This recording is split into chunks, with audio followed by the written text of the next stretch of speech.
ఆశ్వయుజ మాసములో శుద్ధ పాఠ్యమి మొదలుకొని దశమి వరకు శ్రీ దుర్గాదేవికి నవరాత్రి మహోత్సవాలు కనుల పండుగగా దేశమంతా ఘనంగా అంగరంగ వైభవంగా జరుపుకుంటారు. ఈ నవరాత్రుల్లో అమ్మవారిని 9 రోజులు 9 రకాల అవతార మూర్తులుగా అలంకరించి ప్రతి అవతారానికి విశేష పూజలు అర్చనలు జరుపుతారు.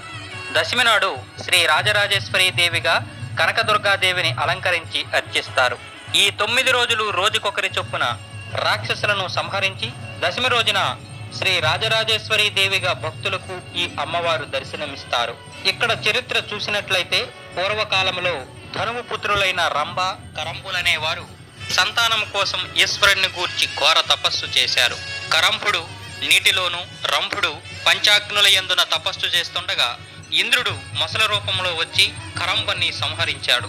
సోదరుని మృతికి విచారగ్రస్తుడైన రంభుడు తన తల నరుక్కొని పరమేశ్వరుడికి అర్పించడానికి పూనుకున్నాడు. అప్పుడు శంకరుడు అతనికి ప్రత్యక్షమై అతని భక్తికి మెచ్చి వరం కోరుకోమన్నాడు. పుత్ర సంతతి లేని నాకు నువ్వే 3 జన్మల పుత్రునిగా జన్మించాలి. ఆ బిడ్డ ముల్లోకాలని జయించేవాడు, వేదాంగ విధుడు, కామరూపుడు, దీర్ఘాయుష్మంతుడు కావాలి అని రంభుడు పరమేశ్వరుడిని వరం కోరుతాడు. పరమేశ్వరుడు అతనికి ఆ వరం ప్రసాదించాడు. రాక్షస స్వభావుడైన రంభుడు ఇంటికి తిరిగిపోతూ దారిలో ఒక మహిషిని చూసి దానితో బలాత్కారంగా మైథునం సాగించాడు. అప్పుడు రుద్రుడు తన అంశతో ఆ మహిషి గర్భంలో ప్రవేశించాడు. కొంతకాలానికి మహిషాకారంతో బిడ్డ జన్మించాడు. అతడే మహిషాసురుడు. అతడు మహాబలవంతుడై ఇంద్రుణ్ణి జయించి స్వర్గాధిపత్యం పొంది ముల్లోకాలని గజగజలాడిస్తూ లోకకంటకుడయ్యాడు.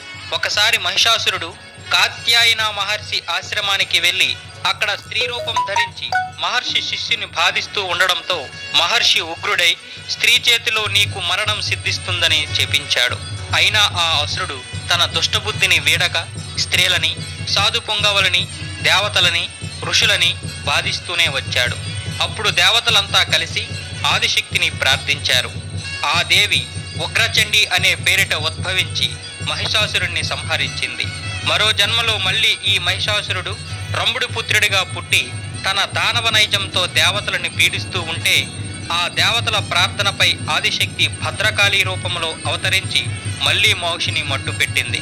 3వ జన్మలో ఈ మహిషుడు ఘోర తపస్సు చేసి బ్రహ్మ వద్ద వరాలు పొంది ఇష్టానువర్తిగా వ్యవహరిస్తూ లోకపీడితుడయ్యాడు. ఆ మహిషునికి ఒకరోజు మహంకాళి తనని ఒడిసిపట్టి తల నరికి రక్తపానం చేస్తున్నట్లు భయంకరమైన కల వచ్చింది. ఇందుకు భయకంపితుడై మహిషుడు భద్రకాళిని గూర్చి ఘోర తపస్సు చేశాడు. అప్పుడు దేవి ప్రత్యక్షమైంది. ఇక తనకు జనన మరణాలు లేకుండా వరం ప్రసాదించమని, నీ చేతిలో హతుడైన నాకు నీ యజ్ఞ భాగార్హత కలుగు చేయవలసిందని మహిషుడు కోరాడు. మహిష, నువ్వు రుద్రాంశ సంభుడువు. నాకు వాహనం కావడానికి బ్రహ్మ నిన్ను సృష్టించాడు. ఇక నువ్వు నా వాహనంగా ఉండి నేను నిలిచిన చోట పాదాక్రాంత శరీరుడివై నా సన్నిధిని నిలిచి ఉంటావు అని దేవి పలికింది. ఆ తర్వాత మహిషుడికి మళ్ళీ జగన్మాత మాయ కప్పడంతో మళ్ళీ అసుర చేష్టలకు పూనుకొని దేవతలను, మునులను పీడిస్తూ ఉండడంతో దేవతల ప్రార్థనపై మరో శక్తి శ్రీ కనకదుర్గామాతగా వెలసి సపరివారుడైన మహిషాసురుణ్ణి సంహరించి ఇంద్రకీలాద్రిపై శ్రీ కనకదుర్గాదేవిగా వెలసింది. ఇంద్రకీలాద్రి చరిత్ర చూసినట్లయితే కనకదుర్గామాత ఇంద్రకీలాద్రిపై వెలసి ఉండడానికి కూడా